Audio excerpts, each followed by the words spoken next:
Well, it's personal between me and you, and I'm going to do you some serious harm, you big stiff idiot. Oh, never figured it out. I didn't have that. What's it called? Someone said Andrade Manda Solo said Andrade should fight Eubank Jr., David Lemieux, or Derevanchenko to get credit.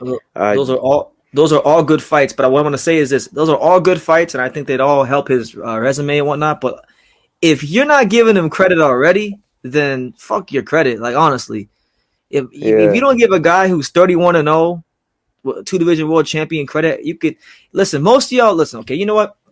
Let's do something. Since we're already talking about his resume, right? And I'm on BoxRec, right? Fuck the fights coming up. We know that there's fights coming up. There's some interesting fights coming up. Cool. Let's go to BoxRec because y'all have a lot to say about this man's resume, and I'm gonna point some things out to you guys, right? I'm gonna point some things out to you about his resume before you guys start flapping your gums. So listen, man. Let's start all the way. We'll start here. We'll start with Grady Brewer. Let's start here. I think Grady Brewer is a good starting point because Grady Brewer, you see, he's got one of those crazy records. So on the surface, it looks like Grady Brewer is just a whatever fighter, right? But then you go to Grady Brewer's BoxRec and you see who he's beat. You see what he's done. You see who he beat before he beat Andrade. So here's Grady Brewer. He finished his career at 32-20. Got stopped 10 times. Okay, cool. But look, let's go to when he fought Andrade, right? Because you got to understand, when Andrade fought Grady Brewer, this was early. I'm talking about early in Andrade's career. I mean, he was 14th pro fight. So the Andrade that existed then is the Andrade that fought Brewer. But look, so Lara fought him. You know, shout out to Lara. Lara got him out of there. 10 rounds. Cool. Demetrius went 10 rounds with him. They both dominated him. They both dominated Brewer. But Brewer, when he fought Andrade, was coming off of knocking out Fernando Guerrero. And if you know anything about this fight, in fact, hold on, I can show you better than I can tell you.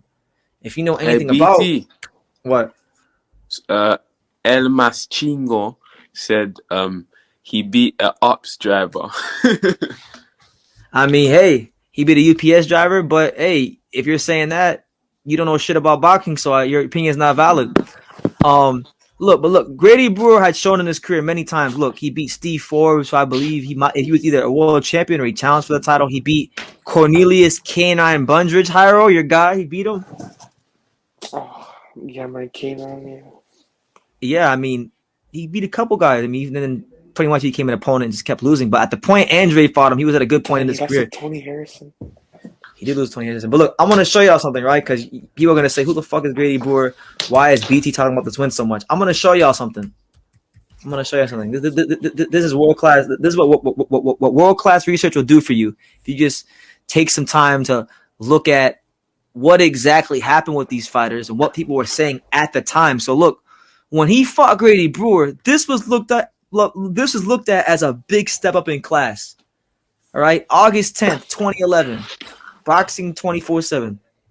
Okay. Former amateur standout Demetrius Andrade has been in soft so far as a pro. So he was getting criticized back then for his resume. His critics maintain he needs to take a step up in quality opposition if he is to learn anything at the pro level. Well, the 23-year-old Southpaw will do just that his next fight, which is set for August 19th, and he'll be fighting Grady Brewer. Grady Brewer, record 40 years old. He came off an upset win over hot prospect Fernando Guerrero. The same Fernando Guerrero that Daniel Jacobs fought and beat him when he already had a loss, and people went crazy. Could Brewer even set the 13-0 wannabe star back a few sets by beating him? You know, so look, this was looked at to be a big fight. I mean, there's other articles too. Like there was one in particular. I gotta find it later on. I can't remember where it was, but I was reading a prospect. This one guy was picking Grady Brewer to beat Andrade. I was reading it the other day on my phone. So like, this was a good win. A good step up, the kind of step up Canelo Alvarez didn't have in his first 13 fights. You know what I'm saying? But this gets overlooked because people don't do their due diligence. They don't do their homework. They don't know what the fuck they're talking about or who they're speaking about when they speak about these fighters. You know, look at when he fought, just before he fought Mataroshan, he fought Freddie Hernandez and he shut him out in 10 rounds. It was an easy fight for him. Okay. Freddie Hernandez, I think, because he fought two Hernandezes. I get him confused. But Freddie Hernandez, yeah, it was this one. Freddie Hernandez, if you look at like early in his career, look at the guys he's beat. He beat Carson Jones, who fought Kell Brook for the world title, and Kell Brook went life and death with Carson Jones, so much so to the point that he had to give Carson Jones a rematch early in his career, but most people don't know that. But he fought Carson Jones, beat him in a close fight. He beat who else? He beat DeMarcus Corley, former world champion, stopped him. He got killed by Andre Berto. Then after he got killed by Andre Berto, came back and outboxed Luis Collazo. So he was a good fighter, a good veteran fighter, and then then his career went to shit, and he got used as his opponent. That's the business of boxing. And then Sergey Boychuk retired him. So he had fights. He had multiple fights before he fought Vanes. Then he fought Vanes Martirosyan, beat him to become world champion. Fought Brian Rose easily beat him. He got dropped, but it was an easy fight. Me and Shakur actually watched that fight together. When I was talking to him one day, he beat Brian Rose. Now you guys say, who the fuck is Brian Rose? Isn't it the guy that just lost to Martinez? He is the guy that lost to Martinez. All right, but look, Brian Rose, right? Brian Rose, 32-7-1. This is the guy that said that Demetrius Andrade is the most talented fighter he's ever been in the ring with, and he said it was like fighting an octopus. And he didn't just fight Andrade; he fought prime 54 Andrade. So God bless him for being able to. For God bless him. If I'm giving Jason Quigley credit, I'm definitely giving him credit. Oh my God, no way! He said he called us casuals, yeah. And he said Vanes won. You go rewatch that fight. It seems like I'm not exposed. So look. Brian Rose, bro. Brian Rose, right? Brian Rose, before he fought Andre, all right, he beat Vivian Harris. Vivian Harris, B-side fighter most of his career, but Vivian Harris was world champion at one point. Not a bad fighter, could punch. He beat Joaquim Alcine. All right, so look, Joaquim Alcine. Who the fuck's Joaquim Alcine? See, I'm putting y'all on game to fighters you probably never even heard of. Right, he beat Joaquim Alcine. Same Joaquim Alcine, tough Canadian fighter. Look at who Joaquim Alcine beat. You know who David Lemieux is? Y'all ever heard of David Lemieux, the former IBF middleweight champion? So you mean to tell me Boo Boo knocked people out who beat David Lemieux? Man, I guess Brian Rose isn't a bum. He beat a guy who went on to become world champion, and he was British champion himself. So clearly, Brian Rose is not this big bum that people think. And I'm doing this because you guys say he's fought nobody, but I'm literally going right through his resume, and I'm showing you the guys that these people beat, what got him to that point, what earned him the fight. Willie Nelson, probably one of the most underrated wins in his whole career. He fought Willie Nelson when Willie Nelson was coming in confident as hell, because this the same Willie Nelson, and I watched this fight from Cleveland, Ohio. I don't know if you're still here, Marcus, but from Cleveland, Ohio, Willie Nelson. It's the same Willie Nelson that beat John Jackson. So beat undefeated John Jackson to win the NABF Super Welterweight title. Good win there. Lost to Vanes, right? But then who'd he beat? He knocked out Tony Harrison on ESPN on the Keith Thurman Luis Collazo undercard. And if you don't believe me, look, this is how good my box memory is. Watch. I don't even gotta look. I already know what's on that card because I watched that card. Watch. You're gonna see. I don't even gotta watch. You're gonna see. Watch when it refreshes. Boom. Keith Thurman Luis Collazo, Tampa, Florida, ESPN. Don't play with me. Damn, on ESPN? Shit. On ESPN, Willie Nelson knocked Tony Harrison's ass out on ESPN. But people want to say Demetrius Andrade only fought bums. So Willie Nelson's a bum. So Tony Harrison's a bum. So that means Charlo's a bum. Think about what you guys are saying. Think about the magnitude of your statements when you talk about boxing. He fought Jack Colque. Now, this is probably, in my opinion, the toughest fight of his career because he came in on a layoff. He actually went to Germany. He went to this man's backyard and fought him and beat him. It's the same Jack Colque that beat the great and undefeated Dennis Hogan. The same Dennis Hogan that went to Mexico and beat the shit out of Munguia and got robbed. But, Olympian, good fighter. Derevinchenko went 12 rounds with him. This is probably Derevinchenko's best win. So you mean to tell me Derevinchenko's a bum too? I thought he was a warrior. What do you guys think? Y'all there? Can you send the link again? Because Shakur got. Oh, he's not here no more? Yeah. All right, hold on. We got a super chat from my guy, Marcus O'Hara, one's box. I'm going to get to it in a second, but let me just drop that link for Shakur right quick. All right, Shakur. There's a link, Shakur. Come back in. He says Demetrius beat Willie Nelson from Ohio, who's defeated Tony Harrison, and we all know Ohio has some of the best fighters in the world. Exactly. Exactly. Marcus, you know your boxing. Friggin' Ohio. Listen, if you want to know if you're really made of something as a fighter, be a prospect in Ohio, and you'll get put in tough, and you'll really be up against it. Willie Nelson was no bum. Willie Nelson. I remember the Tony Harrison fight. They were all hyping up Tony Harrison, talking about, oh, Tony Harrison's going to carry the legacy of Emmanuel. If you watch the broadcast, he's going to carry the legacy of Emmanuel Stewart. He's one of Emmanuel Stewart's last fighters, this, that, and the third. And then all of a sudden, while they were talking about Tony Harrison, they forgot about this man from Cleveland. They forgot about Willie Nelson. And what did Willie Nelson do? He parked Tony Harrison's ass on the floor. So I don't want to hear about Demetrius Andrade fights bums, because by disrespecting him, what you're doing is you're disrespecting a lot of fighters. And you're also disrespecting a lot of other fighters indirectly, whether you know it or not. So here's my man Shakur. What's up, Shakur? Racing. Yeah. It left and I tried to join back, but it didn't work. Talking about. So look, the other night, right? Look, we're going through the whole. I'm giving you guys the whole resume breakdown of Andre. Shakur, what do you think so far about what I'm telling you? I think you're telling me a pretty good resume. I'm telling you a pretty good. All of a sudden, okay, maybe it's not what Canelo got, but it's not bad either.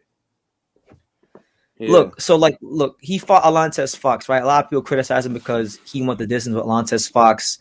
Fox got stopped by Liam Williams. Okay, Fox is no great fighter, but I'm gonna point out to you guys one fight on Fox's resume. Since we want to talk about resumes, I can do the resume talk better than all you guys, and I don't even want to do it. But look. He fought Paul Valenzuela Jr., right? This is the same Paul Valenzuela Jr. that just the other night, if you watched the zone undercard, if you watched the Paul Valenzuela Jr. undercard, this is the same Paul Valenzuela who took Demetrius Ballard 10 rounds. The same Demetrius Ballard who's supposed to fight Jaime Munguia. So that means you mean to tell me that Demetrius Andrade beat guys that he beat guys that he beat guys that are trying to fight Jaime Munguia? Come on, man. I don't want to hear it. I don't want to hear it. How about, hold on, where we at? Where we at? I'm done. I've had it because people always want to pull the piece of paper and then they don't even know what the fuck's on the paper. They talk about pieces of paper. They don't even know what the fuck is on the paper. Except who's Andrade's biggest win on his resume? His biggest win on his resume, I would say it's either, in my opinion, it's either Sulecki or Vanes or Kolke. Those are probably the three best. I know that's not like great wins if you're comparing it to the guys like the names in the Canelo's resume. I get it, but it's not. His resume isn't horrible. I know a horrible resume when I see one. His resume isn't horrible. His resume is that of a guy that's tested. A good fighter. He fought Kakadawa, right? Now Kakadawa was no great fighter, but he's durable. How do we know he's durable? Because he fought after he lost to Andrade. He fought Kanat Islam. Kanat Islam is a guy that's ranked, and if you don't believe me, I'll show you that too. But Kanat Islam is 28-0, 22 knockouts, hard puncher, ranked fighter. Went the full distance with him, so a durable guy. Not a bad guy to have on your resume. Okay, fought Artur Akavov. We can do this. I can do this all night with his resume. You want to talk about resume? I can do it all night with his resume. Artur Akavov, is he a great fighter? Not necessarily, but this is the same Artur Akavov that if you watch the fight with Billy Joe Saunders, look up. I actually thought Akavov had a great case to win this fight, but look at them scores. Them scores ain't necessarily close, and this was a close fight. Billy Joe Saunders, for anybody who watched this fight, you would know that Billy Joe Saunders came into this fight extremely out of shape. He looked fat. Yeah. He didn't look like himself. Akavov gave him all he could handle. But that guy's a bum. He gave Saunders a hard time, but that guy's a bum. I thought Saunders was a great fighter. I thought Saunders was a great win for Canelo. I'm just saying, man. Sulecki. You mentioned Sulecki, right? And I'm gonna stop talking in a second, guy, because I know I want you guys want to talk. But I'm saying all this because I get sick of people not knowing what the fuck they're talking about. Like, you can't even tell me guys that Canelo beat was a prospect. Y'all want to talk about Canelo's resume? Y'all don't even know Canelo's resume like that. But Sulecki, right? BT, why didn't you go through his resume as well? We'll do that too. We'll do that too. We're gonna do that too. But we'll get to Canelo's resume in a second. But look, Sulecki, right? Good fighter. I think he's underrated. One of the top fighters out there in the middleweight division. He fought Gabe Rosado, right? Beat Gabe Rosado pretty soundly. Gabe Rosado had a late charge in the later rounds. He got dropped. Sulecki got dropped twice in the championship rounds. And he had to really hold on to get that victory. But he beat Rosado easier than a lot of fighters have. So that was a good win. He then fought Daniel Jacobs. I thought that was a close fight. Steve Weisfeld thought it was too. The other judges didn't, but he lost the fight. But he put up a good performance. The Jack Colque, the guy that you say, oh, is this a great fighter? He beat Jack Colque. Beat him. He stopped Hugo Centeno Jr. when he was undefeated and he was a hot prospect. He stopped Proxa, the same guy that Golovkin won his first world title from, stopped him. I mean, come on, man. Don't stop playing with me. Let's go. Next fighter. Luke Keeler. Oh, Luke Keeler. Luke Keeler's a bum. Luke Keeler is nobody. Luke Keeler's this. Luke Keeler's that. He's a bum. Okay, he's a bum. Okay, I got something for you. So you mean to tell me when Andrade fought him, Luke Keeler was just coming off of outboxing and dropping Luis Arias? The same Luis Arias that just fought former unified champion Jarrett Hurd and beat him? So now you're telling me Luis Arias is a bum? Come on, man. Stop playing with me. Next fighter. Liam Williams. Okay, Liam Williams. Let's go to Liam Williams. I was at this fight. Good fight to be at, you know. I don't know how I got a ticket to the fight because they weren't even selling tickets. You had to bet $300, $200 or more in the casino to get a ticket to this fight, but that's another story for another day. So Liam Williams I think he's the only man to ever knock out Alontes Fox. Alontes Fox has 3 losses, but not even Andrade himself stopped Alontes Fox. That's a good win. Mark Heffron. Mark Heffron's the same guy that won the British title. He beat what's the guy's name? I think it was Bentley, Denzel Bentley. That at British level, that's a good fight. That's who he won his British title from. Mark Heffron. Good win. He lost to Liam Smith in 2 close fights. Look how close these Liam Smith fights were, Shakur. BT. Look at what's up? BT. Yeah, even Doris is saying you're going in, bro. You ain't playing. I'm going in because I'm getting pissed off. They keep all right, and then we'll go to Quigley. Quigley be the last guy we go in on, right? So Quigley, look, in the pros, he's ranked, he's good. He's got a couple solid wins. But like Quigley just beat Shane Mosley Jr. in the biggest win of his career. Like if you notice the pattern with Demetrius Andrade's career, right? Like when he fought Quigley, it was coming off of the biggest win of his career. When he fought Willie Nelson, it was coming off the biggest win of his career. When he fought Luke Keeler, it was coming off the biggest win of his career. So unlike Canelo, who likes to fight guys like Avni Yildirim, you know, and other guys who come off losses or aren't in good form the last couple of fights, he fights guys when they're in good form. He fights guys at the natural weight class, and he makes sure he dominates them. But last one, and then we'll get to Cinnamon Boy. So Quigley beat some good fighters, as a prospect. My introduction to Quigley was this fight right here because this guy right here is my friend. He subscribes to the channel, and he's a good fighter that probably just didn't. Mark Christopher Atkins didn't have money behind him. Otherwise, he might have had a better career. But Mark Christopher Atkins, he went 9-3 as a pro. I don't know if he's still boxing, but his biggest win is he actually upset Shane Mosley Jr. When Shane Mosley Jr. was looked at to be this big thing and promoters wanted to start hyping him up, Mark Christopher Atkins said, cut that shit out, and gave him a loss in a close fight in a 4-rounder. Then he fought Quigley. It was a good test for Quigley early in his career, and he gave Quigley some rounds. I thought he won at least a round, but the judges gave him 4. But 2 judges gave him all 4 rounds. That was a good win. James De La Rosa, he's been in some good fights. He beat him. Glenn Tapia, another veteran. I know Glenn Tapia's lost a lot of fights. He beat him. Got knocked out by Toriano Johnson, but look how long it took Toriano Johnson. Look how long it took him. It took him 9 rounds. So don't tell me he fought bums. Don't tell me he fought bums when you don't even know what the fuck's on a piece of paper. If you're going to pull that piece of paper out, you best know what the fuck's on it because I'm going to tell you what's on it. Straight up. Now, y'all want to talk about Canelo, right? Let's talk about him. Y'all got BT in rare form. El Mas Chingon, I mean, look, you're probably a biased Canelo fan. So I'm not going to take anything you say too seriously. But you can't sit here and tell me that Demetrius Andrade is fighting bums when I just showed you he's fighting live bodies. I showed it to you. There's probably people on this live right now that thought they knew everything about Demetrius Andrade's career. I probably dropped gems from somebody here that thought they knew everything about his career, and they're like, damn, he beat this guy who knocked out an undefeated prospect in his 13th fight. Man, BT going in right now. But shout out to everybody. Make sure you smash that like button. Before I go in on Canelo, Shakur and Harold, do you have any thoughts about what I said? Yeah. All right, go ahead, Harold. What do you think? Well, he beat people that what's it called, Demetrius beat the guys who beat the guys that were champions. Yeah, he beat live bodies. How about you, Shakur? Shakur even here? Shakur's not even here. Yo, Harry, what happened to Shakur? I think, I don't know, maybe he fell asleep. Maybe he fell asleep. I don't know. No, he was just talking. He was just talking. How could he just fall asleep? He was just talking. Man, Doris still here. Shout out to Doris. I'm going in, Doris, because man, people don't know shit about boxing. They think they know, but they don't know what they think they know about boxing. Straight up. I'm not gonna see, huh? Let me know when you go to the Leonardo Tyner fight. Okay, I'll let you know. But look, here, okay, so for those, so we just went through Demetrius Andrade's whole resume, right? Now, we're gonna go through Canelo Alvarez's resume, which is a very good resume. It's one of the best in boxing, but we're gonna call it for what it actually is, okay? So let's start from the beginning. Let's take it from the beginning, all right? So he's 15 years old. He's in Mexico. Now, I would highly advise anybody out there, if you don't believe what I'm saying, go watch this fight. Go watch the Abraham Gonzalez fight when Canelo was 15.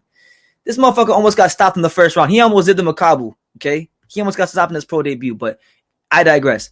He won. He beat him. He beat Miguel Vasquez in Miguel Vasquez's pro debut in a very close fight. Miguel Vasquez went on to become a world champion at 140. So that is something worth noting, okay? That is something worth noting. I'm not going to sit here and shit on. What's up, Shakur? Yeah, I can hear you. Yeah. All right. So right now we're on Canelo's resume. I'm just getting started, so you came at just the right time. So Right. I was telling him, Shakur, Shakur, have you ever watched Canelo's pro debut when he was 15? Nah, I haven't watched his pro debut. Go watch it when you get a chance. Watch this pro debut. He almost got knocked out in his pro debut. He almost did the Makabu in his pro debut. He But needs the Bernard Hopkins. Most people don't know that though. Now, his third fight, he fought Miguel Vasquez in Miguel Vasquez's pro debut. He beat Vasquez by split decision. Vasquez actually went on to become world champion. So good win. I'm not gonna shit on the win. Good win. Beat this dude who was 0-0-1 at some probably Mexican bar, wherever, somewhere. And then his undefeated streak came to an end real quickly. As I pointed out so many times earlier in the live, he had a draw in his 5th professional fight. The motherfucker didn't even go 5-0. And you want to sit here and you want to flap your gums and y'all want to say Demetrius Andrade is trash, but he went 5-0. Canelo didn't go 5-0. You know?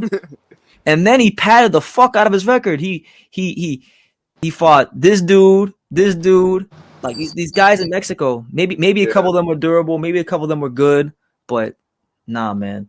They're not like when did Canelo fight a live body? I mean, for Christ's sakes, he fought Francisco Villanueva in 2006.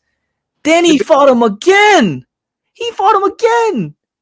Like the beginning of Canelo's career was like his amateur career. No, it was like his amateur career. So I'm not, but I'm just trying. But like people say Demetrius Andrade is no good. So, but I'm pointing out the double standard because you're over here talking about Canelo's got this great resume, and I'm showing you this motherfucker fought the same person twice. Yeah, he fought him twice, bro. He fought him twice. He fought him in 2006, knocked him out in a 6-rounder. Then he said, you know what? I need me some of that easy work. I need to fight Villanueva again. So he fought Villanueva. Where is it? He fought Villanueva. He fought Logic said, didn't Canelo KO Liam Smith, who made Liam Williams quit? Williams, who gave Andre the dogfight for 12 rounds. Ooh, he comfy BT. You mean Liam Williams, who lost 9 rounds? Yeah, he pressed. He did his thing. He did what he could do. He tried to box outside the rules and throw Andre to the canvas. But Liam Williams, I don't know what fight you watched, but I was there in the flesh, and then I watched it again a couple times. He was getting hit with uppercut after uppercut after uppercut. There was like maybe 1 or 2 nervy moments in the fight. And this goes back to what I said about the Quigley fight tonight. Quigley, Andre couldn't afford to have not even one bad moment against Quigley because then people like you would say he was in a dogfight. Motherfucker, he won 9 rounds. He won 9 to 10 rounds. Respectfully, he won 9 to 10 rounds. And then you got Canelo over here fighting the same journeyman twice, knocking him out twice, but yet, man, he fought him 3 times. Oh my God. I knew it was twice. He fought him 3 times, Shakur. Yeah, that's even worse. Oh You six. guys are Look. disrespecting Liam Williams. Okay. Canelo fought Rocky Fielding. Tell me who Okay, the look, look, heck look. that guy Yeah, is, we honestly. haven't even got to when he got to America yet. But look, he fought Villanueva in 2006, stopped him in 5 rounds. Then fought him again. In 2008, knocked him out of 9 rounds. Then he fought him to a split decision. How do you fight a guy 3 times and the third time he gets you in a split decision? You supposed to be Canelo Alvarez. Come on, man. Then he fought wait, was this the same Miguel Vasquez? Did he fight Miguel Vasquez twice? No way. He fought Miguel Vasquez twice? Man, see, I appreciate this because now I'm learning stuff because sometimes you don't take the time to really sit there and go fight by fight, but fuck, did he really fight Miguel Vasquez twice? That means so He and did. he won that fight as well. Oh my god, bro. So you mean to tell me he's fought the same opponent? So he fought as a kid, he fought Villanueva 3 times, he fought Vasquez twice. That's 5 fights. He's padding the fuck out of his record.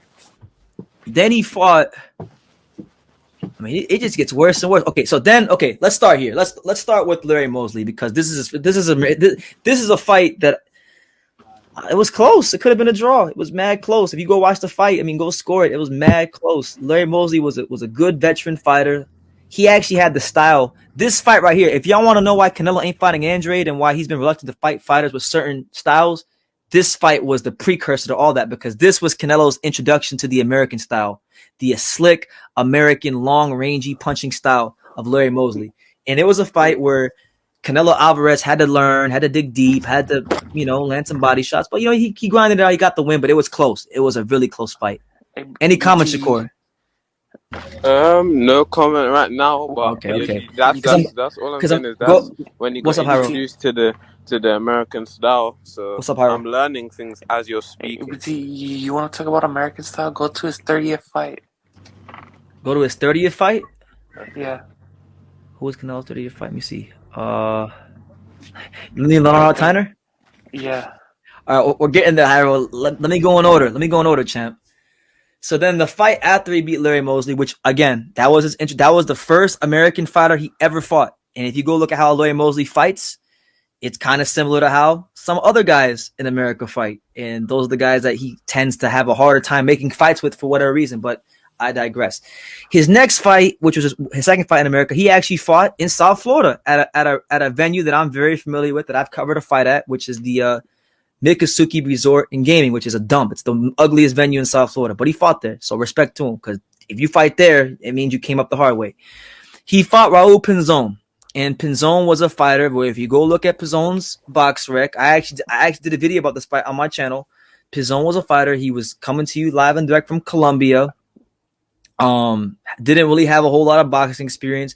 If you go read some articles, you would know that when he fought Canelo, he pretty much used the money from the Canelo fights and all of his fights to pretty much retire from boxing early and open up a gym in Colombia. So his foot was already halfway outside of boxing by the time he fought this fight, and he had already lost a couple fights. He lost a fight in Puerto Rico. He was pretty much a domestic level professional fighter in Colombia. You know what I'm saying? So he was used as a stepping stone for Canelo to pick up a regional title. And then he got retired by Sean Porter in Sean Porter's 14th fight. The more you know. Let's keep going. Because people like to sit here and talk about resumes, and they don't know about resumes.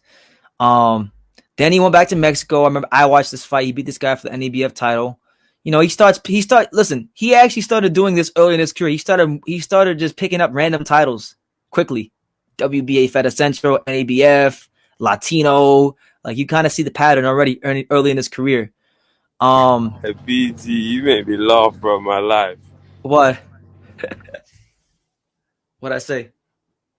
Just the way you're proving these people wrong. Because it's ridiculous. It's the most ridiculous thing. They want to sit here and say he's like, bro. Okay, hold on. While we're doing this, because I know earlier you got mad at this when I said this, but let's just be real, right? Let's just call a spade a spade. All right, let's call a spade a spade. People say he's got the best resume in boxing. I agree. I disagree 800,000%, and I will debate anybody on earth that Roman Gonzalez got a better resume than Canelo. Easily. It's not even close. Because look, Canelo Alvarez, right? If you look at all the fights where he became world champion, like the fights where he won the title, Matthew Hatton when he became, or like when he fought, what was it? Who he beat? When he fought Trout to unify him, you count that one as well. The Cotto fight, Golovkin. Like, look at any fight where he became world champion. It took him 56 pro fights, 56 pro fights to actually knock out a champion to become world champion. That was the Kovalev fight. Man, I don't want to hear it, man. See, me, I'm a Cholatito fan to the death. I'm a Cholatito fan to death, and I'm a fan of him because he's actually truly great. If you were to take a look at his resume, and it's not popping up right now, but I know it by heart, so it's okay. Canelo, Cholatito in his 21st pro fight defeated Yutaka Nida and knocked him out to become WBA minimum weight champion. And then he proceeded to do the same thing the rest of his career. When he became champion at 108 against fuck's the guy's name? I think it was I don't remember right now, but the guy, if I knocked him out. 112, he beat Yagashi, knocked him out. When he became champion at 115 against Yafai, he knocked him out. Like, it took Canelo Alvarez 56 fights to do what Cholatito did it in, 21 fights? And he did it 11 years earlier. Like, come on, man. But anyway, it's not loading up right now, so I'll save you guys the embarrassment of that one. But yeah, he's showing them up. I ain't gonna lie, you're going in. Yeah. Okay, I'm gonna go to where Hyro wants me to go, because this is a fight that this is the fight Hyro likes. So Hyro thinks that. Hey, Hyro, what do you think about this fight? I think this was Canelo's hardest fight coming up. Yeah. What was that, Shakur? BT, I have something for you, yeah? Logic again, he's coming with the heat. Come with the heat. Said, come on, bro.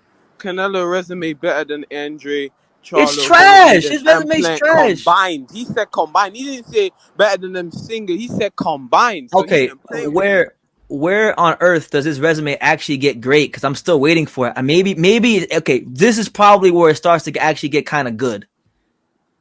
Austin Trout. I'll give you that. From here on up, his resume starts to get good. But anything beyond Austin Trout is damn near trash. Damn near trash. And I'll explain it. Want to go fight by fight? Let's go fight by fight. Leonardo Tyner, good fighter. NABF welterweight fight. Tyner, durable guy. A durable guy. I have some background about that fight. Leonardo Tyner won that fight. Yeah, Johnny said Leonardo Tyner won that fight. But yeah, I have some. I know the background about that fight. All right, Harold, talk to him. Give them the background of the Tyner fight, because I know you. That's your fight. So Leonardo Tyner in Rio said that he took the fight in about like maybe 2 weeks notice, and he took it on 2 weeks notice.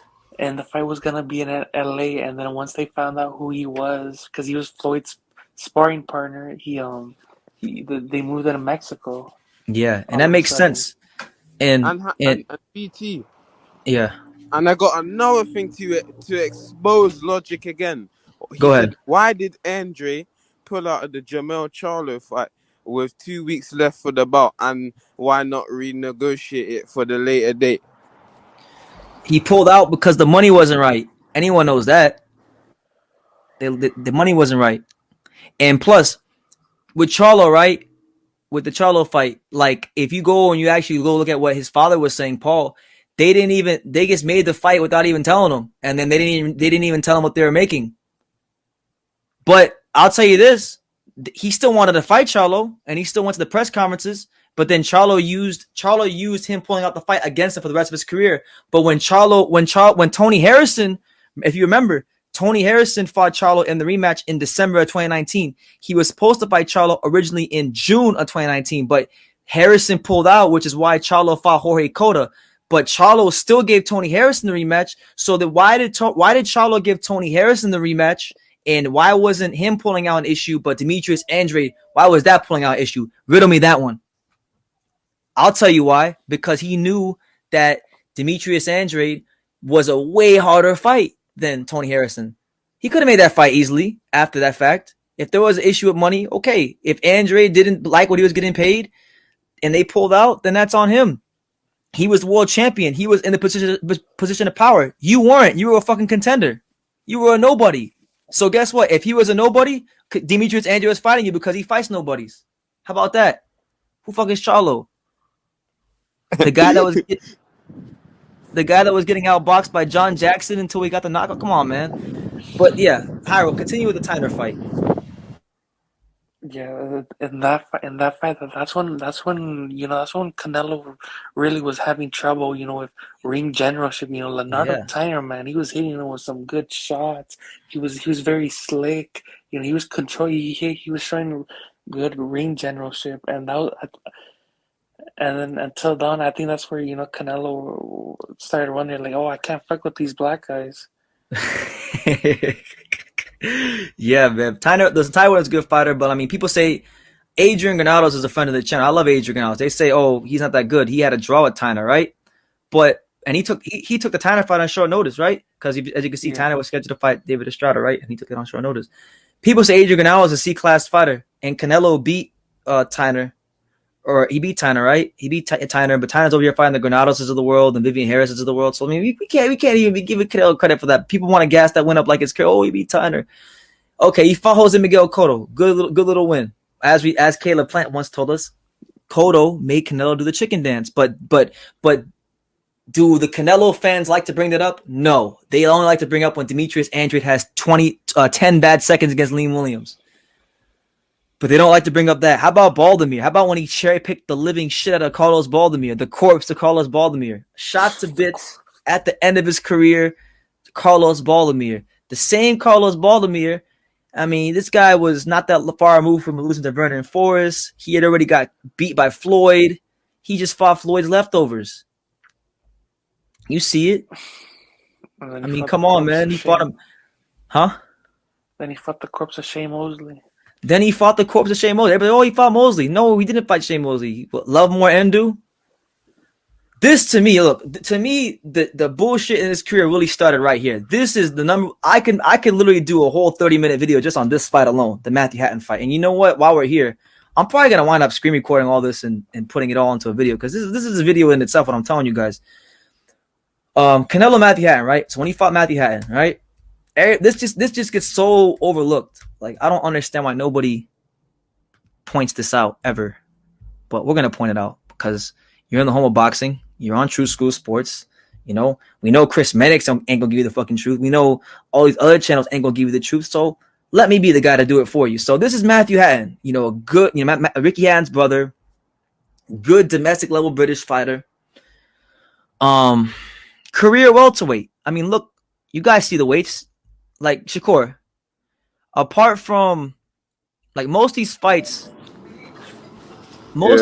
he had, I mean, he fought a couple fights at 151, 152, 153, experimented a little bit, but for the most part, he's a welterweight, right? You see 147, right? 147, 148, a couple 151s. Okay. So Canelo fought him in a catchweight, I believe it was 150 something. Well, I'll pull it up in a second, but look. He won, I'm pretty sure. Huh? I'm pretty sure it was at 151.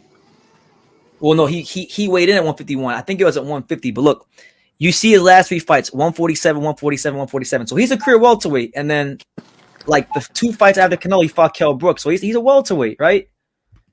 Okay, so now look, I'm gonna show you something. This gets glossed over all the time. So Hatton is a career welterweight who Canelo fought at 154 pounds for a 154-pound belt, but it wasn't at the 154-pound limit. No. He put in the catch weight. The catch weight was 150. Canelo weighed in at 151.8 and had to come in at 70. And had to give Hatton $70,000 of his purse. So you mean to tell me your first world title fight at 154, your team puts in a catch weight and you don't even have the common decency to make it, and then you fight a guy who's not at welterweight, who's a career welterweight at 154, and you don't even knock him out? Oh my God.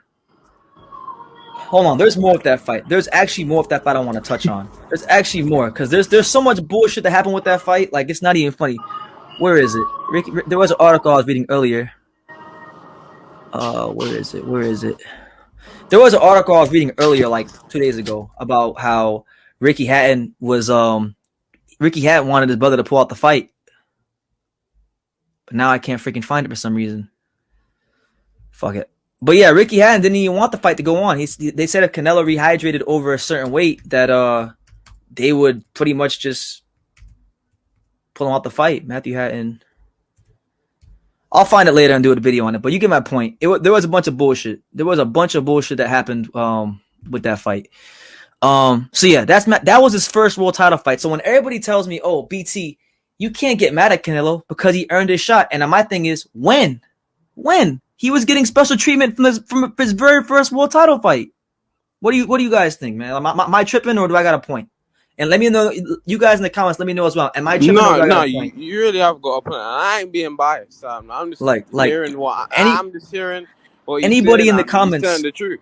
Like anybody in the comments, feel free. You can disagree with me. Like, am I crazy for? I'm gonna check the comments right now.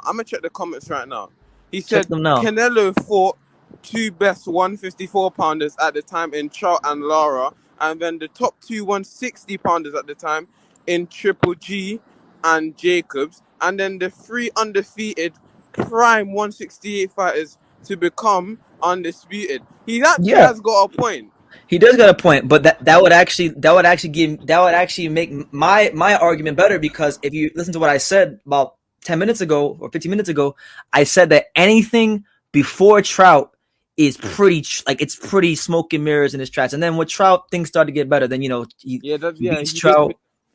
He beats Trout. He gets fucking schooled. I mean, he looks like an F-class fighter against Floyd. And he'll never beat Floyd. They could fight 100 times. He'll never beat Floyd. He'll never go his level. He'll never beat Floyd ever. This version, any version, no version of Canelo is beating any version of Floyd Mayweather, and that's a fact. But okay. Hey, BT, I gotta say something to you guys. Go ahead. The stream was lit. I was happy to be in the stream. Happy. Oh, you gotta go to work. But hey, young boy's gotta go to work. All right.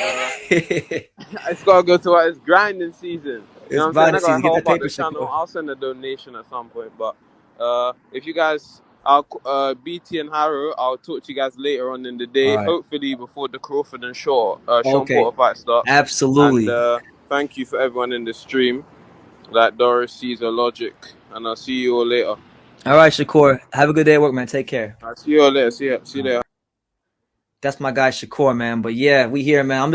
I'm going through the resumes because y'all keep saying over and over and over again how good Canelo's resume. And I'm really showing you how smoke and mirrors his resume is. Let's go to Shane Mosley, because everybody likes to talk about that one up, right? Shane Mosley, right? Great fighter. I can't say anything bad about Shane, aside from steroid use, of course. But I'm as far as his ability, good fighter. At the time Canelo fought him, he just got his ass beat by Pacquiao. Pacquiao just beat his ass. Come on, man. He fought him coming off a loss. I don't want to hear it. He had to draw Sergio Moore before he lost to Pacquiao. I don't want to hear it. Hold on, Christopher Lovejoy. It's me. What's up, man? It's me, Christopher Lovejoy, bro. My record. Hey, I can't believe we still got 37 people here listening to us. We just going crazy. Shout out to Doris. Thank you for Doris for being here. My man Rolly fan says, does Shakur live in the UK? He does live in the UK. He a London boy. But that's my guy though. We talk all the time. Yeah though. Look, he beat Mosley coming off a loss, and then the fight before Mosley lost to Pacquiao, he had to draw Sergio Mora. Come on, man. I'm not saying Mosley's not a good fighter, but let's not act like this was the Mosley that fought Margarito, because it wasn't. Kermit Cintron, another good fighter. I thought Adrian Granados beat his ass early in his career, but that's another discussion for another day. Kermit Cintron, when he fought Canelo, he literally just lost to Carlos Molina that same calendar year. Lost to Carlos Molina that calendar year. I mean, he grinded out a tough decision against Antoine Smith. Then he fought Canelo. So it was a cool little fight, but it wasn't he didn't fight the Kermit Cintron from back in the day. He didn't fight the Kermit Cintron that fought David Estrada. And you guys might say I'm nitpicking, but I'm not nitpicking. You guys are making claims saying that his resume is great, and then you want to throw out these names, but then you give no context to the wins. You don't tell me who they fought just before he fought, what kind of form was the guy in going into the fight. you don't talk about any of that. You just throw names out there, and of course, it sounds great because they're big names in the promoter world and they've been involved in big fights. But when you really check under the hood, it ain't what you think it is. All right, Yeah. it's counterfeit. Josecito Lopez, Oh yeah. Riverside Rocky, Yeah, a 140 pounder, I think he was. a smaller guy moving up. I mean, this is the same Josecito Lopez that was literally 2 fights removed from losing a split decision to Jesse fucking Vargas. Come on, oh my God, bro. Oh my God. This guy has a better resume than Roman Gonzalez. This guy has a better resume than Usyk. That's a joke. Now I give him credit. I give him credit for the Trout win. The Trout win is a great win. I can't hate on that win. Trout was one of the top guys. Trout beat Cotto before that. You know, he fought Floyd. Floyd beat the fuck out of him, schooled him, made him look like an F-class fighter. And then people want to say he was young, but how can you say he was young when he was fighting all these veteran fighters? I mean, he fought Hatton, he fought Gomez, he fought Cintron, Smosley, he fought Jose Miguel Cotto, Tyner, Larry Moore. Like, he was fighting a lot of veteran fighters. So the narrative that he was this young fighter and that he wasn't ready for Floyd it's bullshit. It's the biggest bullshit in boxing. There's no bigger bullshit than that statement, because there's literally nothing. There isn't more he could have did to prepare for Floyd than what he did to fight him, and he still lost. Still got schooled by old Floyd. But you know what's weird though? What's up? That like he like even him his run at 160, he didn't really fight contenders. He was just given the opportunity. He was just given the opportunity off of name value, and being able to sell tickets. You know, but you can't say these things because people think you're a hater. Now look, you guys talking about his resume, right? You guys talking that Pedro Angulo shit, right? Oh, he fought the great Arizona Lara. Look how I've watched this fight. Lara got put on his ass twice against Pedro Angulo. You know how much criticism Demetrius Andrade would get if someone like Pedro Angulo put him on his ass twice. Oh my God! Look how much we hear about for Liam Williams just landing a couple punches. Yo, Lara got put on his ass twice, and y'all act like Lara is the greatest thing since sliced bread. Pedro Angulo fought freaking Canelo right after he lost to Lara. After he got stopped by Lara, and Canelo stopped him in the same round. So, and don't forget that Canelo didn't even make weight. He had to pay $100,000 for the Pedro Angulo. He pulled that Matthew Hatton shit again. He pulled the same thing he did with Matthew Hatton. So, y'all want to talk Lara. Now, look, I used to think that Lara beat Canelo, but I've watched this fight many times since, and my opinion on it has changed dramatically. I think this to me is one of the finest hours of Canelo's career, because I think the body punching he did in this fight was very underrated. I think he showed a lot of maturity in this fight, so I give him credit for this win. But let's not act like Lara was this great killer. This is the same Lara who was only how many years removed? 2 years removed, give or take, 2.5 years removed from having a draw with Carlos Molina. This is the same Lara that fought the same Vanes Martirosyan that you guys say, exposed Demetrius Andrade. But how about Lara? Did Lara get exposed? Because, man, Vanes Martirosyan was coming around pretty strong in that fight, and he was about to piece Lara the fuck up. He could have changed history. So, Lara had some blemishes before he fought Canelo, and he was a good fighter that not a lot of fighters wanted to fight. And I give Lara credit. Lara was a fighter taking fights on short notice. He was testing himself. I give him credit. It was a great win for Canelo. But y'all talk about that fight like it's the end all be all. Like he beat an all-time great Hall of Famer, and he didn't. He just beat a guy that was a good champion for the time. So that's what it is. Now, here's where the bullshit starts with Andrade. All right, here's where the bullshit begins. It all started with this fight right here. This fight right here. James Kirkland. Now, Hyro, I know you're a big James Kirkland fan. What do you think about him? Man, Dingo Warrior, bro. I seen the training footage of him and Wolf, I got a super chat. Doris says, I'm out too. I'll catch replay for the rest of the lesson. LOL. Good night, True School, and the whole gang here. Absolutely, Doris. I'm good to have you. Thank you for the super chat. And yeah, I've been live for almost 7 hours. And I could still go another 2 or 3. I don't get tired. I get better. Crazy. Crazy stamina, when it comes to boxing. But I'm gonna probably screen record all this and definitely get it all into one video, because I feel like this needs to be in a shorter form video for educational purposes. But I appreciate you, Doris. God bless you, and I sleep well. But let me go back. So Kirkland, right? I asked you about Kirkland. What do you think about Kirkland? He wasn't. Yeah, he was a. He hasn't fought. He didn't fight for like 2 years. He He hadn't didn't have fought. Wolf in his I mean, corner. you see, look, he fought December of 2013. Canelo fought him in May of 2015. So think about it. What he did in that fight with Kirkland is no different than what he's doing with Makabu now, because Makabu hasn't boxed since December of last year. He said he's going to fight him in May. By the time he fights him in May, it'll be about 18 months. He fought Kirkland with about an 18-month layoff. And the funny thing was, at this time, he had this fight. Demetrius Andrade was WBO world champion. So theoretically, if he wanted to fight Andrade, he could have put this to bed in 2015. But as we've seen, he didn't have the skills. Based on what he did in previous fights, he didn't have the skills to beat Andrade, and he didn't think he did. So he fought James Kirkland in a fight that was stylistically a good matchup for him. And by the way, you guys say that I got something for you guys later on, but we're gonna keep going through his resume. So James Kirkland, right, beat him, right? Fought Miguel Cotto, right? He fought Miguel Cotto. I can't get mad at that win because that was a big fight. That was a big money-making fight.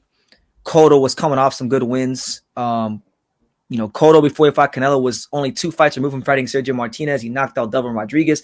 So Cotto was good. And this is, to me, where Canelo really started to show that he really actually started to match the hype. The hype actually began to match what he could do in the ring. Because to beat a guy like Cotto and show the craft that he did in the fight with the counterpunching, it showed a lot of him. You know what I'm saying? So I give him credit for that win. I think it's one of the top 3 to 5 best wins of his career. Great win. Then he completely freaking starts to pull this bullshit again. He fights Amir Khan. And around the time he fought Amir Khan, this was also the same time when Canelo was threatening to not fight Golovkin because he wanted him to fight 155. Now you may say, BT, no, that's not true. You're lying. Canelo still fought Golovkin. He never threatened to not fight Triple G at 155. Well, you may have short memory, but the great thing about me is I don't have short memory. When it comes to boxing, my mind is like a damn encyclopedia, damn near. What's the article? Let me see. Yeah, like at the time, Canelo was demanding for 150, 155. Abel Sanchez telling him, no, Canelo could be 155, but we're going to win at 160. Because at the time, Canelo, all he wanted to do was fight at 155. So that when he fought Khan, it was around that time. And this to me was a straight money grab. As you can see by the scorecards, and if you watch the fight, Khan was boxing the fuck out of Canelo the first 3-4 rounds. I wish Caleb Plant would have stepped to him like that. But it got him knocked out. You see, and then when Boo Boo got stripped, and the belt split up, then he fought Smith for that same belt once Boo Boo was out of the picture. Then he won the belt, did another cash grab fight with Julio Cesar Chavez, which was basically just one big commercial for the Golovkin fight. He fought an old Golovkin who Go ahead, Iro. But don't forget that he vacated his WBC belt. Who, Canelo? Yeah, Canelo, and then Golovkin, he won the interim and he was upgraded it. That's right. You're correct. And then, so look, he fought Khan in May of 2016, and EM just before that fight, the Golovkin fight, just started being talked about. Literally, he fights him 2 years after he was supposed to fight. He tried to age him out, and he still got a draw with him. He fought a past his prime Golovkin and still got a draw. And if you watch that fight, you would know that Canelo Alvarez was huffing and puffing and about to blow the whole damn house down. Now, he responded good in the second fight. I think the second fight was a great win for him, even though I thought he lost that fight too. I thought it was close. It could have went either way. In that fight, I like that fight for Canelo because he stepped right to Golovkin. He didn't try to be defensive. He stepped right to him and he showed that, hey, motherfucker, I'm here to win the fight. So I gave him a lot of credit for the way he approached the fight, and I thought it was a great performance. Now, after that fight, that's when he took the bullshit to the next level, and that's where we get to where we're at now today. He signs with DAZN. DAZN becomes a thing. He signs with DAZN. First fight on DAZN, he fights Rocky Fielding. Now, Jairo, I'm gonna ask you a trivia question, and I'm gonna give the whole chat 10 seconds. All right, 10 seconds, Jairo. I'm gonna give you 10 seconds. Not even 10. I'm gonna give you 5 because I don't want you checking your computer. Who did Rocky Fielding beat for the belt? 1, 2, I don't know. 3, I really don't know. 4, 5. All right, you ready? I'll tell you who it is before I go there, just so you know. He beat Tyrone Zoiger. All right. So do you know who Tyrone Zoiger is? Some German guy. Some German guy. Here we go. Here you go. Here I'm right. And do you know who Tyrone Zoiger beat for the belt? Nope. There's no way hell you know who he beat for the belt. He beat Isaac Ekbo. And then African Isaac fighter. Ekbo beat someone else too for the belt, I believe. No, I don't even know who Isaac Ekbo beat. That's where it stops for me. I don't know. But Rocky. this is who Canelo fought. But like, huh? Rocky Fielding lost to Calum Smith, and he didn't even want to fight Calum Smith at the time. So that didn't make any sense. It's true. He didn't want to fight Cam Smith at that time, but it's okay. He fought Rocky Fielding, beat him, easy fight. You know, never fought in New York City, so he wanted to fight him. This is another one that Canelo fans love to talk about so much. Now, Daniel Jacobs. Now, I like Daniel Jacobs. He's the miracle man. He's a fantastic fighter. God bless him and everything he's overcome in his life. I'm not going to say act like he's not a fantastic fighter, because he is. And he was coming in on great form. I mean, he beat Arias. He beat Sulecki. He beat Derevyanchenko. He beat some good fighters. And this, to me, is probably one of Canelo's most underrated wins. But the fact that it's one of Canelo's best wins is actually an indictment on his resume. Jacobs is good, but Jacobs should not be anywhere close to your top 3 best wins of your career. And unfortunately, whether you like it or not, Jacobs is very close to Canelo Alvarez's top 3 best wins. It's an indictment on his resume. He fought Sergey Kovalev, another guy in Kovalev who, okay, he was coming in on some decent form. You know, he had taken some losses early in his career to Ward and Elliott or Alvarez ruined him, but he got Buddy McGirt. He put on a boxing masterclass to get the title back. He beat Anthony Yarde, but then Canelo Alvarez came with that quick turnaround, made him sign the contract pretty quick, drained him, and then got him out of there in 11 rounds, and was still getting outboxed in the fight. But it was a good one. It was a good one. It was a good win. Yeah.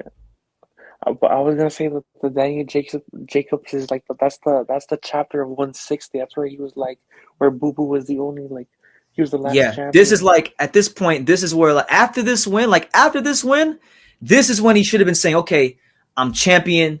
I beat Golovkin. I beat Jacobs. I proved myself at 160, but now I'm going to really put my foot in the ground, and I'm going to say, you know what? I'm the man at 160, and I'm going to fight Demetrius Andrade. It was at this point he should have said that, but instead of doing that, he said, no, Demetrius Andrade is boring, and then he fought Kovalev, which is a good win. I can't take it from him, but, it is a duck. Then after he beat Kovalev, he got out of his Golden Boy contract. And then after a year layoff, he fought Calum Smith. Now, Calum Smith, he was a fighter that when I started doing my prospect reviews video series a couple years ago, and I started and stopped it all the time. But when the first couple videos I did, I made a video, and if you go and you watch it, I said Calum Smith to be a world champion, and he was. But Calum Smith digressed a lot from the time in that video to the time he fought Canelo. I mean, forget the Canelo fight and forget John Ryder. We'll start with Calum Smith in the World Boxing Super Series, because I think this is where we need to start. Okay, so when he got to the World Boxing Super Series, as one of the top seeds in the tournament, you're allowed to pick who you wanted for your first fight. He picked Eric Skoglund and beat him easily, dropped him in the 11th round. Then he was supposed to fight Jürgen Bremer, who was a really good technical boxer, who put on a masterclass performance against Rob Brandt, knocked Rob Brandt out the tournament. He suffered an injury, and then Niski Holshkin actually wound up getting the fight.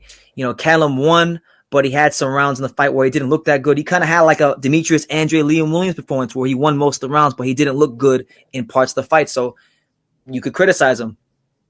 Then he got the signature win of his career. Huh? But Nicky Holshkin was a kickboxer. He was a kickboxer. Thank you, Hyro. Yeah, Nicky Holshkin was a kickboxer. He's fighting kickboxers in the semifinal. Then he fought George Groves. So Calum Smith had the easiest road of any fighter to the final in the series. Then he fought George Groves, who just beat Chris Eubank, and he knocked him out in the 7th round. So he became champion. Then he fought Hassan Nadal on the undercard of Joshua, stopped him. Good win. And then he got absolutely exposed badly by John Ryder. Anybody who watched this fight knows that John Ryder beat Calum Smith, and they know for a fact that John Ryder got robbed. It was the robbery of 20, was it 19? The worst robbery of 2019. And if you guys go back and you watch that video, I even said after that fight, there's no way in hell Calum Smith beating Canelo. I went out of my way multiple times to tell you that fight was never going to be competitive because John Ryder is the bootleg English Canelo. And I was right because he fought Canelo and Canelo broke his fucking arm. Okay. So Calum Smith, you know, on paper, it looks like a great win. But anybody who watched the fight knows that he was a fighter who already had a loss to John Ryder. So it's kind of hard for me to like give the win its just due. But he was undefeated, so I guess a good win. Then he fights Avni Yildirim. Now I'm familiar with Avni because unbeknownst to many of you guys, I'm Avni Yildirim's a friend of the program. Avni Yildirim's a guy that I used to see all the time training at Stacey McKinley's gym because he trained for 2 fights in his career with Stacey McKinley. Before he fought Canelo, he fought this fight right here with Lolenga Mock, who Stacey McKinley trained him for. And then he had the fight with Darrell, which was a good fight. I mean, Yildirim was in the fight. Yildirim was right there. And then the fight ended because of a cut. And then Darrell won on a technical decision. So, not the best fighter in the world. He wasn't even Canelo's mandatory. He requested Yildirim as part of him being WBC franchise champion. So, make of that what you will. Yildirim has continued to show his quality because he then lost to domestic level British fighter Jack Cullen when he fought for the... Huh? Wow, Yildirim has 2 wins? Damn. What you mean? Dude, he has he has 2 wins. I thought Jack Cullen was his last fight. Oh shit, yeah, he do got he's getting these fights in real quick, padding that record nice and shiny, so he can get another big payday. But I'm just saying, like, he wasn't this great fighter, but I didn't need to tell you guys that. If I had to tell you that Avni Yildirim was a great fighter, then you have issues. Billy Joe Saunders. Now I actually went to this fight. Oh, BT, you hate Canelo. Why would you pay money to go watch a fight? Well, I wanted to see Takayama fight on the undercard. Now listen, Billy Joe is a good fighter. It's a great win for Canelo. This is probably also in his top 5 best wins. I mean, we look at Billy Joe's resume. Beat Chris Eubank when he was undefeated. Beat Andy Lee to become champion. 168 Billy Joe though. School David Lemieux.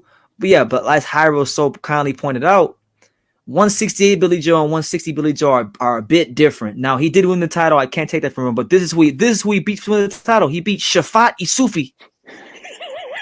He beat Shafat Isufi for the title.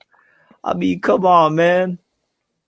Shafat Isufi. He beat Marcelo Esteban Coceres, which that one has aged amazing ever since we've seen what Coceres has done to Berlanga. I mean, he dropped. So not a bad one. He stopped him.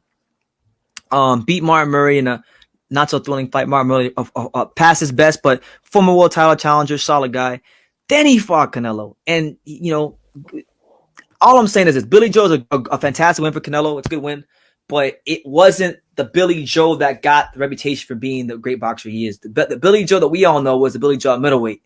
But he got the win. He was undefeated, and I can't hate on him for that win. But I just had to let you guys know that Billy Joe 168 is not what Billy Joe was at 160. Anybody who's honestly watched him will tell you the same thing.